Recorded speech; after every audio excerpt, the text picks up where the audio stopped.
Continuamos en Movelec, esta feria dedicada exclusivamente a la movilidad eléctrica, con una importante representación de la Asociación de Usuarios de Vehículos Eléctricos. En este caso, pues me acompaña Mikel Aguirre Gaviria, lo he dicho bien. Perfecto. Ya decíamos que era un poquito complicado el apellido, es presidente de AUVE. Y también tenemos a Álvaro Saura, que es responsable de comunicación de AUVE, también periodista, una revista especializada de coches que se llama Autofácil. Vamos a ver varios aspectos. En un primer lugar, quizás nos podríamos sentar en los aspectos técnicos, luego también podemos afrontar el futuro y también el presente, habíamos dicho, Mikel. Así que bueno, hablamos de esas 10 cositas importantes que tenemos que saber, o que no sabíamos, ¿no? En este recorrido, en estos 10 años donde ha aumentado más el uso de vehículos eléctricos, que es un poco la ponencia que también has traído a este salón, ¿no? Efectivamente. A ver, en historia de vehículos eléctricos se puede decir que llevamos prácticamente una década en marcha. Movelec lleva 6 años en marcha, de manera que ha estado durante más del 50% de la historia del vehículo eléctrico presente. Cosas que han cambiado en estos 10 últimos años. Bueno, el coche eléctrico se ha convertido en un trasto completamente diferente, muchísimo mejor. Si tuviéramos que enumerar cosas que han cambiado, la primera sería la autonomía. Los coches eléctricos del mercado ahora mismo están como mínimo ofreciendo 320 kilómetros de autonomía, algunos ya son capaces de ofrecer más de 400. En el caso concreto, por ejemplo, le señalo no porque sea de Tesla, sino porque tiene un Tesla, en el caso concreto de Tesla pasamos holgadamente de los 400 kilómetros, de manera que la autonomía ya es un problema que se ha superado. La oferta. Cuando comenzó Movelec, la oferta de modelos era relativamente limitada. Había pocas marcas que tuvieran un coche eléctrico. Ahora prácticamente todas las marcas tienen no solamente un coche eléctrico, sino que tienen una gama de vehículos eléctricos, de manera que puedes encontrar el SUV, el compacto, el coupé, que encaje con tus necesidades. La tercera cosa que ha cambiado, pero que todavía tiene que cambiar más, es el precio. Antaño el precio de los coches eléctricos era bastante prohibitivo. Ahora mismo sigue siendo caro, seguimos teniendo un sobreprecio que en el caso de un vehículo convencional puede rondar aproximadamente los 10.000 euros y que haciendo una utilización intensiva podría compensarse con el ahorro de combustible, pues dado que la electricidad, especialmente cargando por la noche en tu casa, permite recorrer 100 kilómetros por aproximadamente 1,5 €, 1,8 €, 2 € en el peor de los casos. Antes de que hubiera esta escalada de los precios de la electricidad, casi era entre 1 € y gratuito. Y así lo alimentamos con energía limpia, ¿no? Como puede ser la fotovoltaica, incluso casi ni lo notaríamos. Y lo que tiene que pasar es que acaben de bajar esos 10.000 euros de diferencial y empiecen a competir sin necesidad de añadir estas coletillas de puede que lo amortices, etcétera, con los coches convencionales en cuanto a precio. Porque en cuanto al resto de cosas hay que subrayar que son mejores, excelentemente mejores. Son más silenciosos, son más sencillos, son más fáciles de conducir, son más confortables, son más tecnológicos. Quien suele comprar o conducir, probar, quiero decir, un coche eléctrico normalmente no vuelve. Y en cuanto a usuario, pues ha habido también en estos 10 años muchas cosas que han cambiado. Así es, así es. Bueno, luego hablaremos, ¿no? Esto se emite, gracias ante todo por esta oportunidad, pero luego hay una ponencia que es, hablemos de lo peor y lo mejor del vehículo eléctrico, de por qué llegas a odiar tu vehículo eléctrico y por qué llegas a amarle, ¿no? Muy brevemente, como ha dicho nuestro gran experto Álvaro Sauras, todo es mejor un vehículo eléctrico, quizás ese precio inicial de compra, pero lo que te hace amarlo, vamos a dejar el morbo de por qué odiarlo, es ante todo por razones éticas, también de ecología, de sentir que estamos ayudando a la humanidad, por razones también de salud, hay que hablar. Algún día conoceremos en profundidad los riesgos de la combustión. La combustión hay que hablar incluso de combustible, hay que hablar de energía. Y es malo para el planeta, pero es malo también para la humanidad y para la familia de quien usa un vehículo de combustibles fósiles. También por razones de economía, porque al final van cayendo los hitos, hay coches ya eléctricos muy competitivos con los estándares europeos por menos de 30.000 euros, con ayudas de otros 7.000 euros, y los precios van cayendo. Y luego lo que es el funcionamiento, incluso el mantenimiento casi nulo, hace que incluso por razones de economía sean preferibles. También por razones, se ha dicho, de, digamos, de la energía, de cómo podemos aprovechar las ventajas de su altísima eficiencia. Hay un truco, es que cuando uno se queda sin autonomía, bajar la velocidad y a pasar de 120 a 100 por hora significa un 44% de rebaja. Y pasar a un 50 significa que cuadruplicas la autonomía. O sea que ya nadie se queda tirado con ningún coche moderno. Esa es una de las cosas fundamentales que le puedes preguntar a cualquier usuario de vehículo eléctrico. ¿Cuántas veces te has quedado tirado? Jamás. La respuesta es normalmente nunca. Vale, es una especie de fantasma, lo del range anxiety, que al final no acaba verificándose. Al principio de la andadura del coche eléctrico porque éramos muy astutos y en estos momentos porque la infraestructura de carga ya permite desenvolverse perfectamente con cierta planificación utilizando un coche eléctrico. Y la propia formación también ha ido mejorando. Antes eran los primeros pioneros, tenían modelos cuya batería se podía degradar. Eso es historia ya. Pero quizás también hablemos de lo negativo y es anticiparnos a la presentación de esta tarde. Lo negativo es que llegas a odiar el vehículo eléctrico porque tener un vehículo eléctrico te convierte en un activista, en un predicador. Tenemos que ir refutando todos estos cuñadismos. O sea, y la verdad es que es ameno al principio, pero llega a cansar. Ahí tenemos socios que llevan 10 años explicando que se incendian mucho menos, que todo lo que se dice que no va a haber red eléctrica es falso, que las baterías no duran toda la vida, como hoy se ha presentado, es falso. Entonces, la verdad es que comprar un coche eléctrico es cargar, convertirte en un sermoneador o algo por el estilo. También es verdad que la rápida evolución, cómo van cayendo precios, hace que uno siempre dice que si hubiese esperado un poco más, el vehículo eléctrico tendría baterías de tecnología todavía mejor, etcétera, pero vale la pena ya y no hay que esperar a nada porque estamos dejando de disfrutar. En el fondo también esto de por lo que lo odiamos, en el fondo habla en pro del vehículo eléctrico, que ha venido para quedarse sin ninguna alternativa, ni vehículos de hidrógeno para soluciones personales o familiares, ni híbridos, ni enchufables, ni de ningún tipo, aunque en AV tenemos también a personas que por razones del momento pues, pueden tener híbridos enchufables.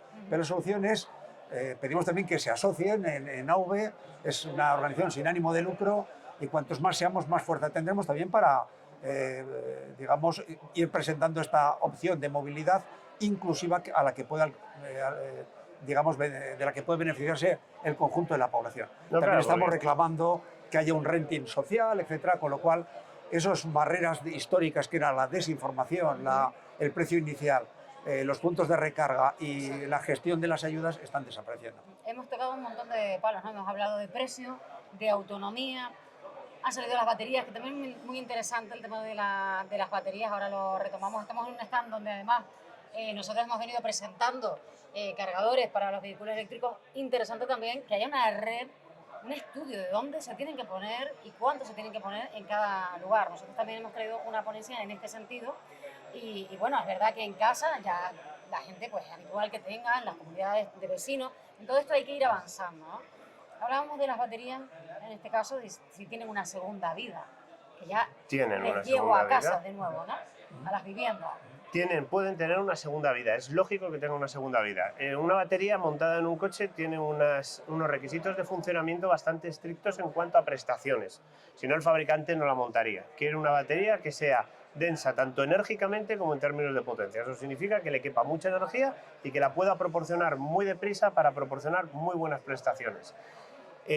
Cuando la batería va envejeciendo, se va degradando. Eso significa que sus prestaciones máximas van disminuyendo. No significa que el coche deje de funcionar en ningún momento. La aceleración se mantiene durante toda la vida del vehículo, la autonomía total va descendiendo. Es posible que llegue un momento en el que ese coche ya no cumpla las necesidades del comprador, estoy hablando de plazos de 15 o 20 años, y llega el momento o de vendérselo a otra persona al que sí le cuadre por una cantidad muy baja, y eso será genial, o de jubilarlo. Y si lo jubilamos, lo primero que tenemos que hacer es desmontar las baterías, de esas baterías sacar las celdas, y esas celdas que ya nos sirven para una aplicación automotriz están en perfectas condiciones para servir para una aplicación estacionaria, si no es del punto A al punto B, porque cuando están estacionarias todas las consideraciones de densidad energética y densidad de potencia pasan a segundo plano. ¿Cómo? Pues densidad energética me resulta totalmente irrelevante porque ha bajado mucho su precio. Ya son celdas bastante asequibles. Si necesito más, pongo más. y no me importa que ocupen mucho porque las voy a montar, por ejemplo, en un garaje, mientras que en un coche tenemos una cantidad limitada de litros para almacenar la energía. Y en cuanto a densidad de potencia, para alimentar un hogar no necesita potencia comparado con un coche eléctrico. O sea, estamos hablando coches eléctricos que nos están dando con sus baterías entre 100 y 300 kilovatios de potencia. Eso da suficiente para 100 casas en hora punta. De manera que desde el punto de vista de densidad de potencia es totalmente irrelevante. Lo mejor es coger esas celdas y utilizarlas para almacenamiento secundario. Por ejemplo, ponemos paneles solares y pasamos esa energía a las baterías de manera que podemos utilizarla cuando tengamos una demanda de potencia y no tengamos, por ejemplo, sol, por ejemplo, por las noches. Y empieza a ser un caso de uso en el que sale más rentable que, por ejemplo, vender esa electricidad al operador de la red, que te la están pagando a menos y nada.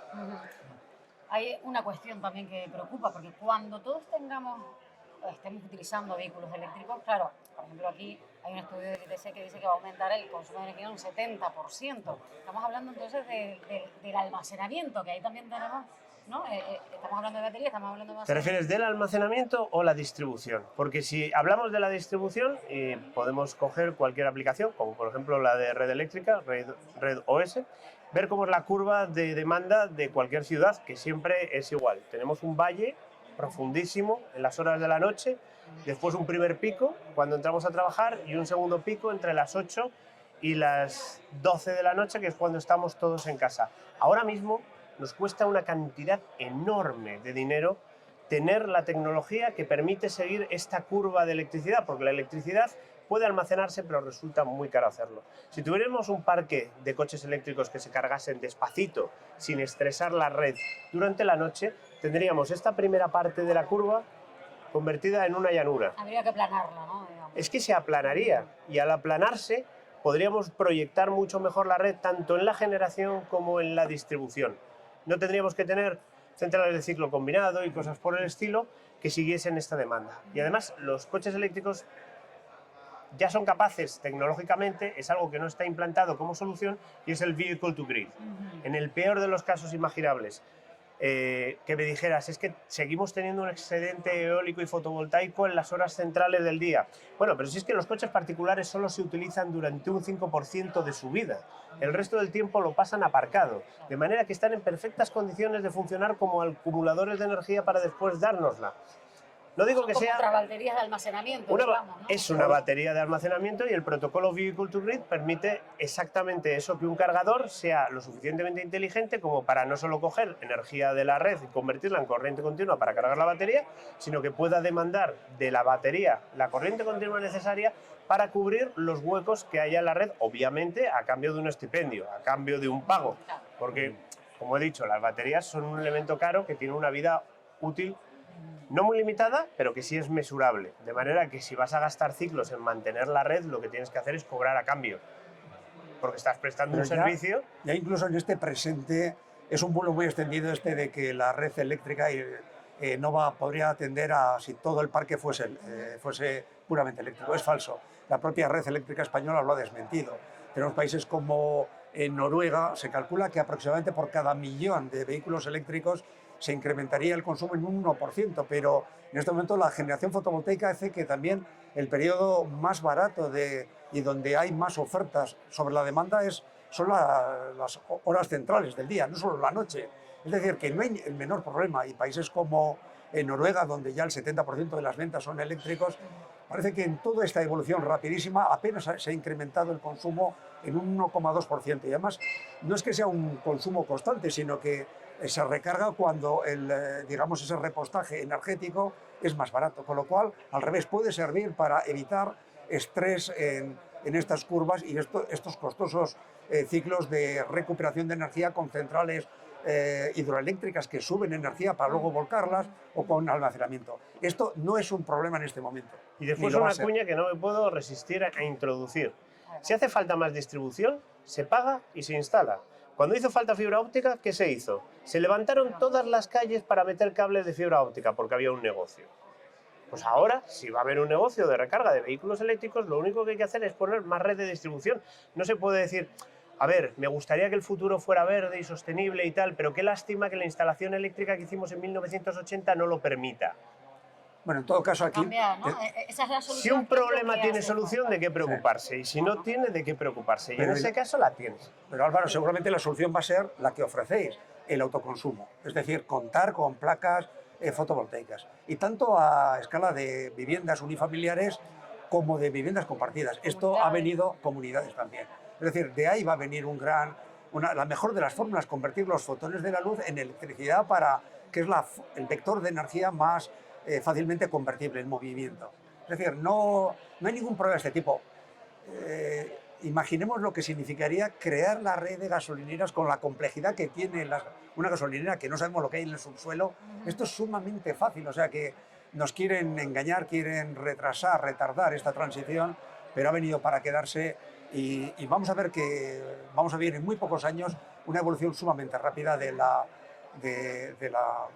elección por los usuarios de estos vehículos puramente eléctricos. Lo que hace falta quizás es facilitar, ¿no? Esas ayudas que hay, pero bueno, es lo que hablábamos al principio, al inicio de esta entrevista, ¿no? El precio todavía sigue siendo... No, pero ya en este momento aquí se va a presentar, me parece que es la última de las ponencias, no vamos a hablar de marcas, pero vehículos por debajo de 30.000 euros, con seguridad a niveles Eurocup de 5 estrellas, vehículos prácticamente muy operativos que quedan en precios de apenas 22.000 euros. O sea que esto está cayendo y además hay que decir también que no hay alternativa en coches de combustión baratos, van a desaparecer porque no interesa a los fabricantes. Es decir, en este momento no hay que tratar de convencer de cómprate un coche eléctrico, sino no cometas el error de comprar en este momento ningún coche de combustión. No van a tener ningún valor de reventa, la aplicación de las zonas de bajas emisiones, del Euro 7, la normativa, va a hacer que un coche de gasolina diésel, conocemos a mucha gente que está vendiendo los coches de prestaciones porque luego va a tener un valor residual nulo. Es decir, ahora la locura es no comprar un coche eléctrico. Se puede esperar mientras esta evolución de precios facilita este primer acceso, pero estudiando el gasto de explotación de un vehículo, la compra es una parte importante, pero luego nosotros tenemos un coche de 4 años, hemos cambiado el líquido limpiaparabrisas. O sea, claro, 2 euros, el coste total de propiedad va reduciéndose año tras año hasta quedarse, como te digo, prácticamente a pre. En cualquier caso, la mejor forma de vender este producto es que vengan a Mobilec y prueben uno. Y después que hagan todas las preguntas que necesiten hacer, tanto al fabricante como a los instaladores, como incluso a los agentes de recarga para saber dónde pueden cargar fuera de su casa. Y una vez que hayan hecho todas esas preguntas, a ver si se pueden resistir por lo menos a tenerlo en el radar, a pensar, hoy no es el momento, pero si esto va a ocurrir dentro de 2 años, si dentro de 2 años tengo que planteármelo, ya no es una cosa de estas raras de un coche eléctrico, no. Cuidado, a ver si vamos a hacer una tontería, hay un coche eléctrico que nos cuadra y no nos vamos a enterar y nos vamos a quedar sin poder comprarlo por decantarnos por algo convencional. Empieza a ser un riesgo, no apostar por también hay esto. que decir que la red de recarga pública se está desplegando mucho más rápidamente que los vehículos. Es decir, cada vez hay menos problemas y lo cierto es que eso nos trasladan los miles de usuarios que tenemos en la asociación. En ese O sea, que sentido, no hay extensiva también la invitación a este stand, a NAVE, a que la gente se informe. Yo creo que hemos hablado de un montón de cosas, ha sido un placer conversar con ustedes, Álvaro, Muchísimas Miquel. gracias por la Muchísimas invitación. gracias. Y yo me quedaría con ese titular de no cometas el error de comprarte un coche de combustión.